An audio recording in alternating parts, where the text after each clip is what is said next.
Kumusta mga parts? Welcome back sa ating YouTube channel. And for today's video, i-review natin yung nabili nating shock sa Race Power. Ayan. Bale, itong nabili natin is pang PCX talaga siya. 365mm. Saktong-sakto siya sa stock size stock height ng PCX 160. And color gold yan. Race Power yung brand niya. From Thailand. Bale, itong shock na nabili natin mga parts is fully adjustable na siya mga parts. And 1,000 kilometers na pala yung natakbo nito. Simula lang in-install to dito sa ating PCX. And kung mapapansin nyo, adjustable yung compression and preload and yung rebound. Adjustable mga parts. Bale, yung mapapansin ko dito mga parts, simula lang in-install to, mas gumanda yung play niya. Kumbaga mas lumambot siya, mas smooth mga parts.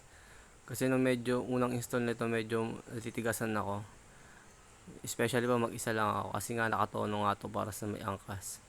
Tsaka yung spring nito mga parts, yung naka-install yung matigas na spring na. Kasi dalawang spring yung available nito pag binili mo. Yung una naka-install dito yung malambot and pinalitan nung matigas nung nag-install doon sa pinagbilihan kong shop. Dahil tinono nila and sabi ko pang may angkasan yung tono kasi lagi naman ako may kasama. Pang nagra-rides yan. Lagi ko kasama yung asawa ko. And yun nga maganda na yung play niya after 1,000 km mas lalo siyang lumambot. And nabili ko nga pala tong shock na to mga parts dito dyan sa Evo Moto Tuning sa Marine, Caloocan. And sila na rin yung nagtono. And nabili ko siya ng 7,000. And plus 500 yung tono installed. And yun lang. Thank you for watching.